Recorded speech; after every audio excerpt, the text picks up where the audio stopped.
Muitas vezes a gente se esquece de como o local que a gente adiciona o biológico é muito mais importante do que às vezes o produto em si. O que eu quero dizer com isso? Calma lá. Eu quero dizer que onde você coloca esse biológico tem que ser um local que vai receber ele muito bem, porque de nada adianta a gente colocar o melhor biológico do mundo, fazer tudo certo, um tratamento de semente, olhar pH de calda, compatibilidade, mas a gente peca na hora de olhar o básico, que é a química e a física do solo. Olá! Sejam bem-vindos a mais um episódio do Bioagrotech, o seu podcast que descomplica o mundo dos produtos biológicos na agricultura. Eu me chamo Isabela Tavares, eu sou biotecnologista e entomologista, e falando sobre isso, eu quero te fazer uma pergunta. Você já se perguntou por que 2 talhões com a mesma análise química de solo, a mesma adubação, os mesmos biológicos, têm produtividades completamente diferentes? A resposta pode estar sim na física do solo, e mais especificamente na relação entre a física e a sobrevivência dos micro-organismos que você está tentando estabelecer ali. Hoje a gente vai falar sobre por que o solo compactado é biologicamente morto. O que a ciência diz em relação a isso? E na dica da semana, eu vou falar para vocês sobre uma análise enzimática desenvolvida pela Embrapa, que eu particularmente sou fã. Eu já falei em outro episódio para vocês sobre ela, mas eu vou falar especificamente sobre os pilares, do solo, química, física e biologia, num diagnóstico só, que vai muito além da análise convencional que a gente sabe hoje e que entrega. Bora lá? Quando a gente fala de solo compactado, a primeira coisa que vem na nossa cabeça é a dificuldade de enraizamento. Eu acredito que na sua cabeça aí também. Uma raiz torta, uma planta estressada. Mas tem uma consequência da compactação que eu vejo pouco sendo falado com seriedade e merece a atenção. Porque o impacto direto na comunidade microbiana desse solo é afetado. Pensa assim, os micro-organismos do solo, eles vivem entre os poros, certo? Eles precisam de oxigênio, precisam de água, não encharcado, obviamente. Eles precisam de espaço para se mover, se multiplicar, realizar suas funções. A porosidade total, e especialmente a macroporosidade, são os parâmetros físicos que determinam se esse habitat existe ou não para aquela bactéria ou fungo se multiplicar, entende? Sabe uma coisa que eu quero que você imagine aqui comigo? Imagina um solo de mata, que a gente tem uma visão abaixo da terra. A gente consegue tirar esse solo e ver só as raízes e as plantas, os micro-organismos. Imagina, por quantos anos aquelas raízes estão ali, claramente, A gente tem uma diversidade de plantas, então a gente vai ter uma planta com uma raiz mais profunda, uma planta ao lado dessa, uma árvore que tem uma raiz pequena, e assim a gente tem uma diversidade de micro-organismos, que a gente já falou aqui em um outro episódio sobre a diversidade microbiana em cada raiz específica, em um gênero ou espécie de árvore diferente. Inclusive, tem um livro bem interessante, que eu até tenho ele, de livro de cabeceira, que às vezes eu dou uma olhada, que se chama A Vida Secreta das Árvores, de Peter Uhlenbeck. Eu acho que é assim que fala. Mas, se vocês quiserem, eu mando lá no grupo VIP também do WhatsApp ou na nossa lista de transmissão. Que lá ele conta, nesse livro, as interações diferentes de formação de raízes, algumas questões muito ligadas a micro-organismos e como essas plantas conversam entre si. É bem interessante, gente. Se eu fosse vocês, eu dava uma conferida. E eu mando lá no grupo também. Mas voltando à nossa parte do agro.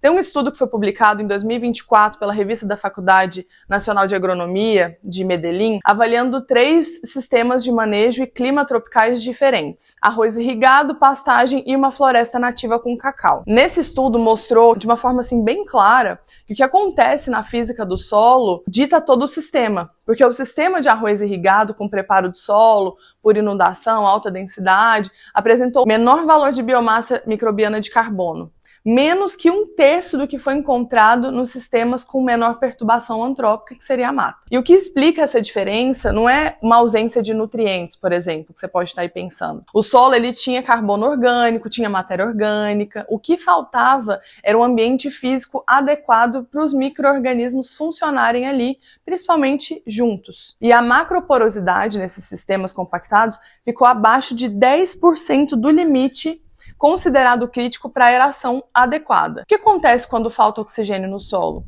A atividade microbiana cai, as bactérias aeróbicas, que são a maior parte das bactérias benéficas que a gente usa como bioinsumos, simplesmente não conseguia se estabelecer. E tem um dado desse mesmo estudo que vale mencionar, que é a correlação entre densidade aparente e biomassa microbiana, que foi negativa e significativa.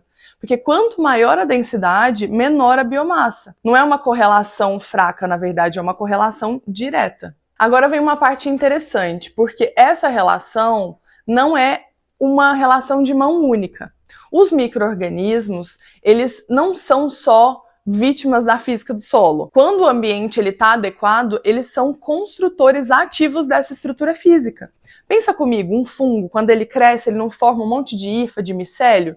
Exatamente, ao longo dos anos isso vai se formando e ajudando na física do solo. Um artigo de revisão publicado no Journal of Natural Science em 2023 detalha também os mecanismos por onde isso acontece primeiro. Primeiro, a produção de polissacarídeos e mucilagens, né? As bactérias e os fungos, elas vão secretando essas substâncias gomosas que colam as partículas do solo umas nas outras, formando os agregados mais estáveis. Esses agregados, menos suscetíveis ali ao colapso, quando o solo é molhado, é o que reduz a erosão e melhora a infiltração de água. Segundo, as hifas fúngicas como teia do solo, que eu acabei de comentar com vocês. Os fungos, especialmente as micorrizas, elas criam uma rede de filamentos que literalmente envolve as partículas e os agregados. Funciona como se fosse uma malha mesmo e mantém a estrutura desse solo mais coesa. Você já ouviu falar em glomalina? É uma glicoproteína que é produzida por esses fungos micorrízicos, que é um dos principais agentes de agregação do solo. E terceiro, o impacto na porosidade e na atividade microbiana aumenta a matéria orgânica, que por sua vez reduz a densidade e aumenta o espaço poroso. E é um ciclo muito interessante, porque vai de quanto mais biologia, mais agregação, mais poros, mais oxigênio e mais biologia. E o ciclo vicioso inverso também acontece, que é o quê? Compactação, menos oxigênio, menos micro-organismos e menos agregação. Por isso, não adianta aplicar em solo compactado e esperar o mesmo resultado que você tem num solo com uma estrutura adequada. O micro-organismo, ele chega, mas ele não vai encontrar um habitat que ele vai precisar para se desenvolver. E aí ele não consegue se estabelecer. Simples assim. O manejo de física do solo, o plantio direto, consolidado, uma cobertura vegetal permanente, uma rotação de cultura, um controle de tráfego, né, de passagem de máquinas agrícolas. Isso é um pré-requisito para a gente conseguir administrar a física desse solo. Aí você pode estar pensando, mas se eu faço plantio direto e às vezes eu tenho um solo compactado, como é que eu faço? Gente, existem casos e casos, a gente não está sendo extremo aqui no podcast, nem eu gosto disso. Eu gosto que vocês pensem assim, o que eu preciso fazer para esse solo prosperar? Eu vou ter que realmente usar algo para descompactar esse solo? Beleza, mas lembre-se que você vai ter que reconstruir toda uma microbiota depois de passar esse escarificador ou alguma coisa nesse sentido. Vocês que estão vendo em vídeo aí, vocês estão vendo eu arrumar minha camisa, né? Eu cheguei na fazenda para gravar o podcast para vocês, que eu tinha umas outras coisas para resolver, e agora que eu tô abotoando a camisa. Aí quem vê em vídeo consegue ver as nuances, né? Mas tem um problema prático que eu quero conversar aqui com vocês. A análise de solo que todo produtor faz, ou deveria fazer, que foca principalmente em pH, matéria orgânica, fósforo, potássio, cálcio, CTC, ela é fundamental, eu não estou questionando isso, mas ela responde só uma das 3 perguntas que o solo precisa responder. A análise química, ela diz quanto de nutriente tem disponível, ela não diz se o solo está estruturalmente adequado para o enraizamento e para a vida microbiana ali. Ela não diz se os micro-organismos que você inoculou ou que estão nativos no solo ainda estão funcionando. 2 solos com a mesma análise química podem ter atividades biológicas completamente diferentes. E isso explica, em grande parte, a produtividade diferente em diferentes talhões que têm a química igual. O diagnóstico, que ele é incompleto, gera uma intervenção também incompleta. E intervenção incompleta, a gente vai ter um manejo que não é preciso e uma produtividade também que não vai ter o resultado que a gente quer. E aqui entra a dica da semana. É uma dica super prática, que eu, como já comentei com vocês, já trouxe em outro episódio do podcast, Eu me dediquei inteira só para falar sobre bioas, metagenômica, as análises de biológico em laboratório, então volta aí e escuta se você quiser aprofundar nesse tema. Mas relembrando, para quem ainda não sabe, a bioas, que é uma análise, né, de tecnologia desenvolvida pela Embrapa Cerrado durante mais de 10 anos, e foi lançada em 2020, o nome completo dela é Bioanálise de Solo, por isso bioas, e ela foi criada exatamente para resolver o problema que eu acabei de descrever para vocês. A análise convencional, ela não enxerga esse componente biológico. E o que é a bioas? O que ela mede? Ela analisa as atividades de duas enzimas do solo. A primeira é a beta-glicosidase, que é uma enzima envolvida com a decomposição da celulose no ciclo do carbono. Quando a atividade dessa enzima está alta, o solo está decompondo matéria orgânica ativamente e os micro-organismos estão em si funcionando. A segunda é a arissulfatase, que é envolvida no ciclo do enxofre. Ela indica a capacidade do solo de mineralizar os compostos orgânicos sulfurados e disponibilizados ali para a planta. Essas duas enzimas, elas são bioindicadoras da qualidade do solo. Então, elas refletem o quanto daquele micro-organismo ele está ativo, independente de quantos existem ali. E isso é uma chave para nós do biológico, ou que quer entender sobre a biologia do solo. Com esses dados biológicos combinados e os dados químicos e físicos do solo, que também gera essa análise, eles fazem um índice de qualidade do solo, o IQS, que é um número que integra esses três pilares, química, física e biologia. Na prática, ele diz pra gente que, primeiro, se o seu solo tem os nutrientes disponíveis na análise química, mas a atividade biológica está baixa, você sabe que tem um gargalo biológico, que pode estar relacionado à compactação, ou a excesso de produtos químicos, ou falta da matéria orgânica, ou qualquer outro fator que esteja comprometendo a comunidade microbiana. Segundo, permite a gente monitorar o efeito dos biológicos ao longo do tempo. Você inoculou, aplicou o composto, mudou o manejo e a bioas vai te contar se isso está traduzindo a atividade biológica que realmente está ali no solo. E essa tecnologia, ela está disponível em laboratórios credenciados pela rede Embrapa Bioas. Se você é do Cerrado ou está na transição aí do Cerrado, provavelmente tem um laboratório credenciado perto de você. Eu acredito que quase todos os estados têm laboratórios, tá, gente? Mas eu vou deixar o link da rede de laboratórios na descrição do episódio, que eu acredito que vai facilitar para vocês darem uma olhada qual que está mais próximo de vocês. Bom, então resumindo, gente, o que a gente viu hoje? Já pega o papel e a caneta, ou então seu bloco de notas aí do celular, se você não estiver dirigindo, tá? Muita cautela. Muita gente me manda mensagem que fala que escuta o episódio, baixa ele quando tá com internet e escuta indo pra roça, né, dentro do carro. Então, tomem cuidado aí. E eu acho ótimo quando vocês me mandam que vocês estão escutando o episódio, indo pra fazenda ou viajando, né?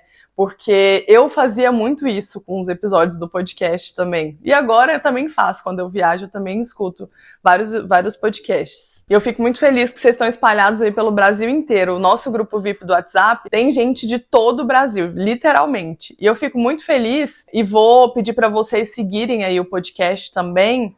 Vou deixar o link desse grupo VIP na descrição do episódio para vocês. Mas não esquece, gente, dar 5 estrelas aí no Spotify, se inscrever no YouTube, porque isso ajuda muito esse conhecimento a chegar a pessoas que talvez não iriam conseguir encontrar esse episódio, né? Então, o Spotify, o YouTube acaba liberando para pessoas similares a vocês que escutam. E, obviamente, também ajuda meu trabalho, né, pessoal? Me dá mais vontade de trazer coisas novas aqui para vocês. Bom, voltando. Então, o solo compactado é um solo biologicamente comprometido. A macroporosidade abaixo de 10% vai reduzir esse oxigênio disponível e vai derrubar a atividade microbiana aí na área, na sua área ou na área do seu produtor. E vai afetar diretamente os resultados que a gente quer desse biológico, como ele performa ali. Os micro-organismos não são só vítimas.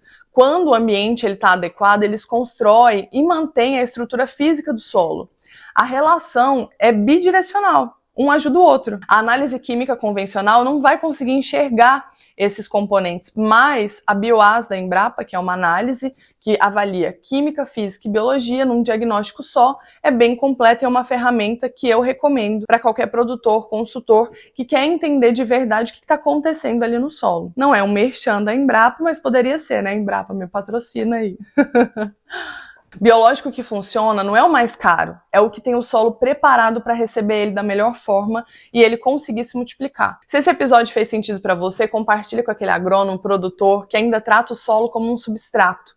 A gente precisa mudar essa narrativa. Bom, semana que vem a gente vai falar dos 5 modos de ação que todo produtor profissional do agro precisa conhecer sobre os biológicos. Então não perde, quarta-feira que vem às 6 da manhã. Eu espero você. Até mais!